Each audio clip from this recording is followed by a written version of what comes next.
In this video, we are going to do another proof with mods. So we're going to show that if 3 divides a squared, then 3 divides a. So let's first try this with the direct proof. So remember that the if part is what I get to assume is true. So if 3 divides a squared, what that means is that a squared is a multiple of 3. So a squared is equal to 3 times k, where k is some integer. And then if I'm trying to show that 3 divides a, maybe I'd try to get the a by itself. So maybe I'd square root both sides. That'll give me a equals plus or minus root 3k. And we've seen this issue before, but now that I've done that and I have this square root in here, it's unclear whether this is even an integer. So we're not sure if this is an integer. But we really need it to be. We really need the a to be an integer because ultimately we're trying to say 3 divides a. We're not sure this is an integer. So we kind of get stuck because of that. All right, we've seen this before, way back when we started talking about direct proofs, this type of issue happened. So let's try one of our other methods. What if we try contraposition instead? Contraposition. So with contraposition, remember, we start off by assuming that the conclusion is false.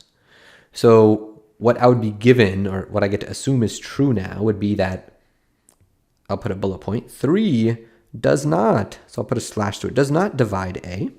I would be assuming that. And what I'd want to show is that the if part is false. So I'd want to show that 3 does not divide a squared. So we are looking at the contrapositive. Okay, so now I'd want to think about, well, what does this mean if 3 doesn't divide a? This is where mods come in handy. If 3 doesn't divide a, what that means is, well, when we look at what a could be congruent to in mod 3, well, it's either going to be, the possible remainders when I divide by 3 are 0, 1, or 2. But if 3 doesn't divide a evenly, it can't have a remainder of 0. It's either going to be 1 or 2. It cannot be 0 because 3 doesn't divide it evenly. Okay, and in terms of what I want to show, if I want to show 3 doesn't divide a squared, what I would really be hoping is that what I need for this to happen is that a squared should be congruent to either 1 or 2 in mod 3. In other words, I don't want that remainder to be 0 either, because if it was, 3 would be dividing a squared evenly. Okay. All right, so what this suggests, because what I'm given, there are 2 possibilities here. That suggests that we do some cases. We consider these 2 cases, and hopefully in each of them, we will land on these possibilities for what a squared could be. So I think we are ready to tackle the proof. Okay, so for the proof now, let's indicate what we're doing. Let's proceed by contraposition. Let's proceed by contraposition. And because that's what I'm doing, we get to assume that our conclusion, this conclusion, is false. So we get to assume that 3 does not divide a. Okay, so then I want to break down what that means. So then this means that a is either congruent to 1 or to 2 in mod 3. Okay, so I want to consider those 2 cases.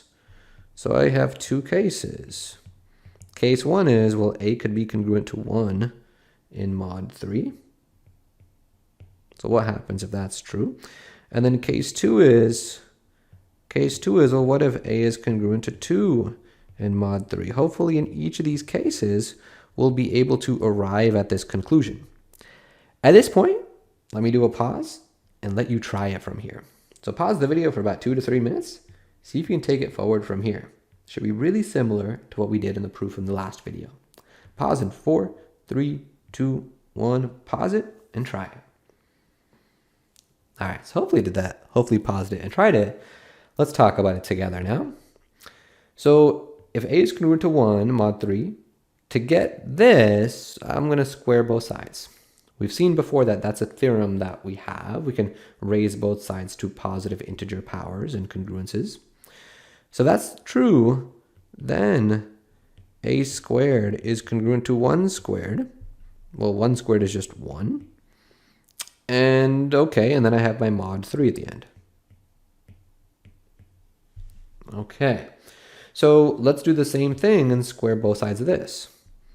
So this is going to give me a squared is congruent to 2 squared, and 2 squared equals 4. And if I'm working in mod 3, well, 4 has the same remainder as 1. So it is congruent to 1 in mod 3. Okay, so in fact, what we're seeing is that, well, a squared here ends up, the only possible remainder that we get in these two cases is that it could just have a remainder of 1. For our purposes, that's good enough. As long as the remainder isn't 0, that's good enough to say that 3 doesn't divide a squared. Okay. All right, so what this shows is, this shows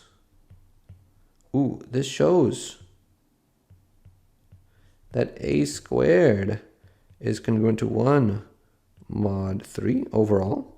That's the possible remainder that I'm getting in these two cases. And because it's not 0, so since a squared is not congruent to 0 mod 3, this implies that, well, 3 does not divide a squared. But that's precisely what we needed to show to complete this proof by contraposition. Okay. All right, so because that's what I want, I'm going to write as desired. Okay, that's a common thing that I will put in proofs from time to time once I realize, wait, that is exactly what I wanted to get, as I desired. All right, so that completes my proof. So the question I want to quickly end the video by talking about is, well, could we have done this thing without mods? Well, it turns out, yeah. I'd still have these two cases, but if I was doing it without mods, if my number is congruent to 1 mod 3, what that means is it will look like 3k plus 1. So a multiple of 3 plus 1. Because that's saying the remainder is 1 when I divide it by 3. Okay, and what I'd want to do then in this case is show that a squared ends up is not a multiple of 3. That would be my end goal. So to show it's not a multiple of 3, I would hope that, a squared will not be equal to just like 3 times some integer, that it won't just be in that form. Okay, for case 2, I'd want you to think about what that would be. So case 2 being this, I'd want you to think about what that would be. And then the rest of this problem, I'm going to leave for you all to try. Ultimately, this is a homework problem.